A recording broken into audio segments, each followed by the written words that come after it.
let's go further back to when Sally Yates, who was then the acting Attorney General, communicated with the President through his special counsel that there was concerns that Michael Flynn was compromised because there were intercepted communications from the Russian ambassador and inadvertently received information from Michael Flynn. It is very serious business. The role of Russia in impacting and meddling in the election in the United States is real. And the president for the longest time even denied that Russia was responsible and now seems to want to dismiss it. But what we're mostly concerned with is what is the relationship? Why is there such a bromance between our president and Vladimir Putin? In the last 3 days, Russia has tested ICBM missiles against the treaty dating back to Ronald Reagan.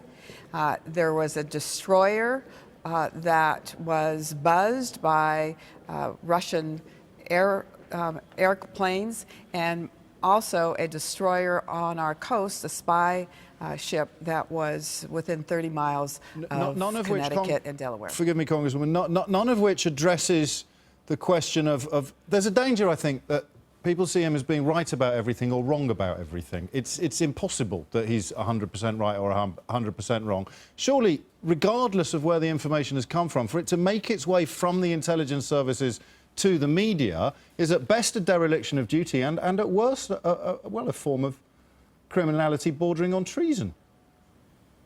Well, I guess I would disagree with you.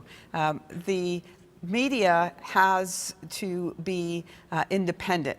The extent to which the president now is trying to exclude mainstream media and only provide for opportunities for bloggers that are supportive of him or local TV stations that are not part of the mainstream media would suggest to me that he's trying to silence the media.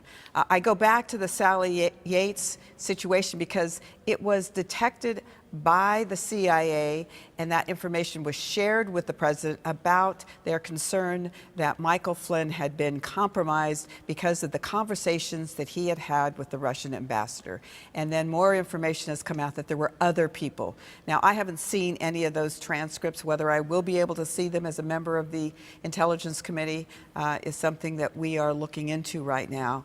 But I would say that if there was collusion by the Trump campaign and his associates with the Russian government, that is treason. That is a crime.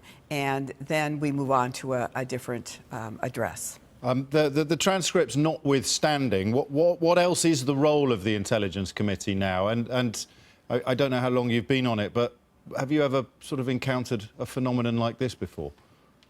No, and I've only been on the committee for 2 years, but I would suggest to you that this is as big as Watergate, if not bigger. And I do think we have an ultimate responsibility to the American people to make sure that we have reviewed all the information the CIA has provided, that we have double-checked it, that we have looked into whether or not, beyond what we know today, there were other relationships that existed between the Trump campaign and Russian officials. We also need to have the tax return of President Trump released. It's always been historically the way that presidential candidates have addressed this issue. He has first said it was because of an audit. Now he says he's not going to release it at all. And we have to find out if there are links between President Trump and Russian oligarchs, if they've received financing, if there are relationships that exist, because that then puts in question any decision that's made relative to Russia by the president. Okay. Congresswoman Jackie Speier, many thanks indeed for your time.